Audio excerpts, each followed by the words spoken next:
Hello students, welcome to the digital lecture of Subhash English School, class 7, subject English, lesson number 3, the wheat is cheaper part 1। ये chapter जो है आपको दो part में दिया हुआ है। लेसन नंबर 4 में आपको इसका सेकंड पार्ट मिलेगा। So here we go। One evening, Ravi and Ashok went to see the Davids meet David's father. Mr. Smith is an Englishman. He has travelled widely and he is now working in India. Ashok and Ravi meet David only few days ago, but the three boys were met almost every day. Ravi और अशोक एक दिन शाम को David Smith से मिलने जाते हैं। David के फादर मिस्टर स्मिथ जो होते हैं वो एक इंग्लिश बोलने वाले व्यक्ति थे। उन्होंने बहुत सारी जगह वर्ल्ड में ट्रैवल किया होता है और अब वो इंडिया में काम कर रहे हैं। अशोक और रवि जो है वो डेविड से कुछ ही दिनों पहले मिले हैं, लेकिन अब ये तीनों बॉयज़ जो है इतने अच्छे दोस्त हो गए कि रेगुलरली मिलते हैं। That evening, the boys started talking about stories. Ashok said, Ravi reads a lot of storybooks. Perhaps he wants to become a story writer or teller. एक दिन शाम को ऐसे ही वो तीनों बातें कर रहे थे तो अशोक कहता है कि रवि जो है वो बहुत सारी स्टोरी की बुक्स पढ़ता है, शायद वो बाद में बड़ा होकर राइटर या फिर स्टोरी टेलर बनना चाहता है। रवि कहता है, Everybody likes stories. I like listening to good stories, David. Don't you? Ravi कहता है कि सभी को स्टोरीज पसंद होती है, उसको स्टोरीज सुनना बहुत पसंद है। क्या डेविड तुम्हें नहीं पसंद है? डेविड कहता है yes of course, why don't you tell me one. David कहता है बिल्कुल मुझे भी पसंद है। वो फिर बोलता है रवि को कि तुम मुझे क्यों ना एक स्टोरी सुना। रवि कहता है I wanted to tell us a good story, please tell us one. फिर रवि कहता है कि उसे भी एक स्टोरी सुनानी है और कोई स्टोरी सुनाएगा। डेविड कहता है I will some other day, but today you must tell me a good Indian story. तो डेविड कहता है कि वो सुनाएगा किसी और दिन, लेकिन आज तुम उसे एक अच्छी इंडियन स्टोरी सुनाओ। रवि कहता है फिर all right I will. I spent my last summer vacation with my grandfather in his village. He used to tell me at least one story every night. I tell you one of those stories. तो रवि कहता है कि ठीक है मैं तुम्हें एक story सुनाता हूँ। मैंने अपना जो लास्ट समर वेकेशन है अपने ग्रैंडफादर के यहाँ बिताया है गाँव में। वो रोज़ रात को मुझे एक स्टोरी सुनाते थे, उसमें से ही एक स्टोरी मैं सुनाता हूँ। फिर अशोक कहता है what is the story cold, story क्या कहलाएगी?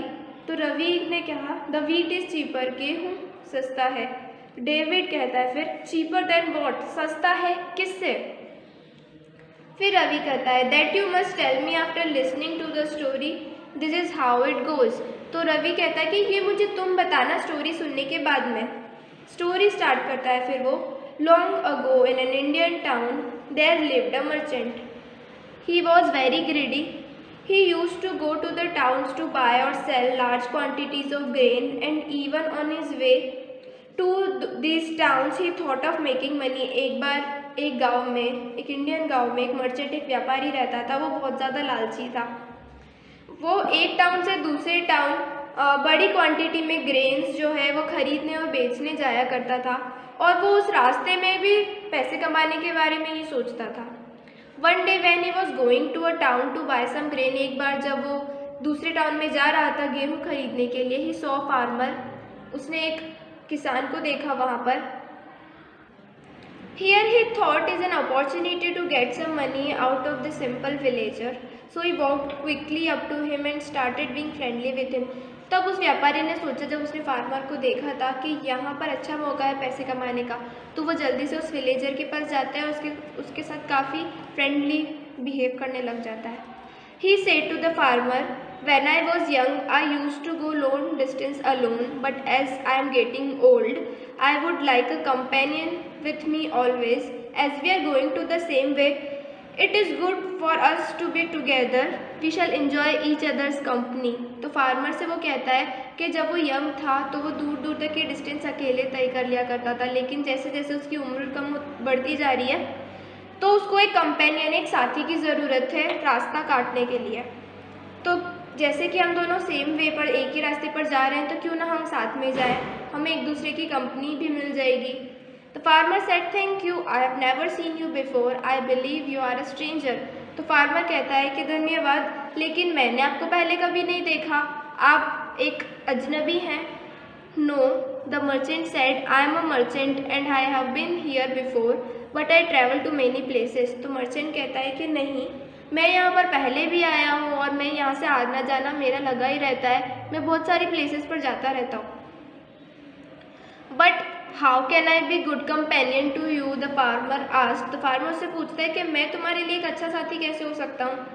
I am only a simple villager and you have seen a lot of this world, but perhaps it will be all right if you do all the talking. I shall listen to what you say. तो farmer उसे कहता है कि मैं तो एक simple villager हूँ, तुमने तो पूरा वर्ल्ड देखा है, पर ठीक है तुम सारी बातें करना और मैं तुम्हारी बातें सुनता हूँ।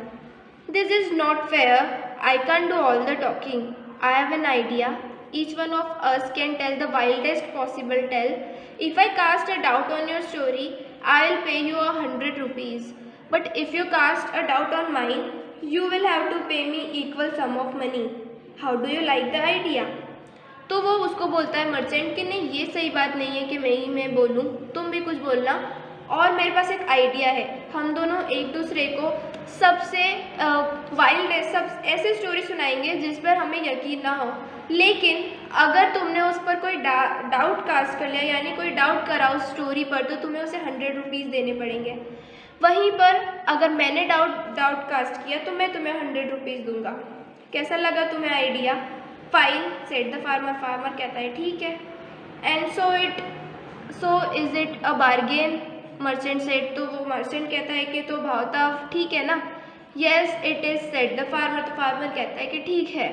Now let's begin, as you are wiser of us two you must begin. The merchant begins his story.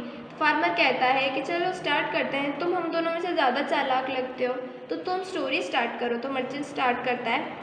As I was going along this road one day, I saw a merchant with a long train of camels. Merchant बताता है कि एक बार वो इसी रास्ते पर जा रहा था तो उसने एक व्यापारी के साथ एक ऊँट की ट्रेन देखी, लंबी सी। There was 101 camels and each of them was loaded with large quantities of grain. लगभग 100 के बराबर ऊँट थे, लगभग 100 ऊँट थे और सभी के ऊपर लार्ज क्वांटिटी में क्या, ग्रेन्स को लाद रखा था। Farmer said, I have seen trains of camels myself and they are very often loaded with very heavy goods. तो फार्मर कहता है कि हाँ, मैंने भी कई बार ऐसी ट्रेन्स देखी हैं ऊँट की और उनके ऊपर बहुत सारा सामान रहता है।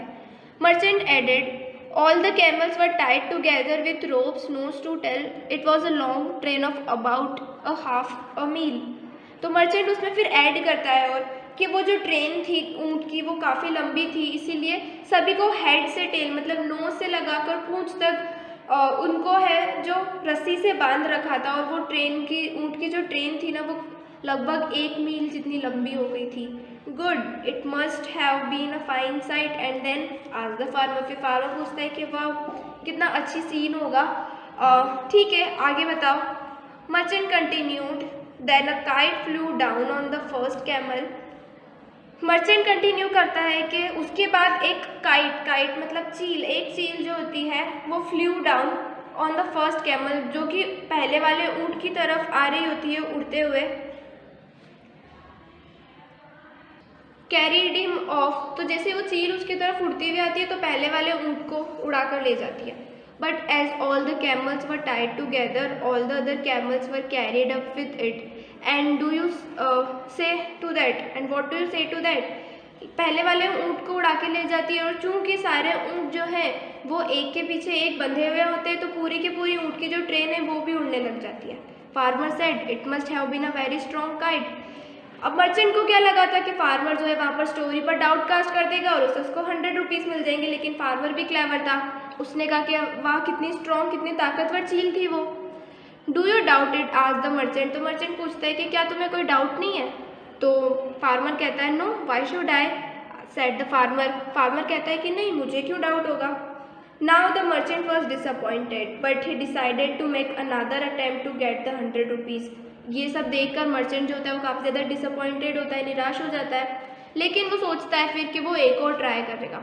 ही continued, a princess was sitting in her garden and a maid was combing her hair. फिर वो कंटिन्यू करता है कि एक बार एक प्रिंसेस जो होती है वो गार्डन में बैठी रहती है और उसकी मेड, उसकी नौकरानी जो होती है वो उसके बाल बना रही होती है। The princess happen to look up at the sky, princess अचानक तभी आकाश की तरफ देखती है।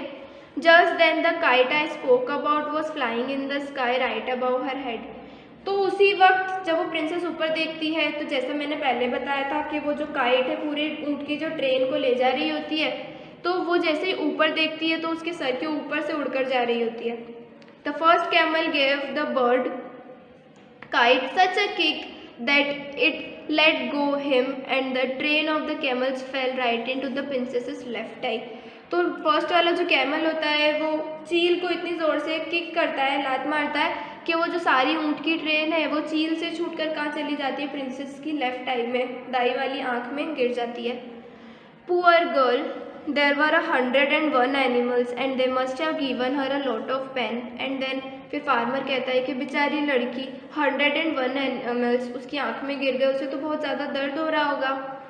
And then the merchant did not know what to say but he made the last attempt. अब इसके बाद मर्चेंट के पास कुछ बचा नहीं कहने के लिए, फिर भी उसने सोचा कि वो एक और अटेम्प्ट करेगा, आखिरी। Then the princess started crying with pain. Her maid stopped combing her hair. She carefully lifted up the princess's eyelid and removed all the camels one after one.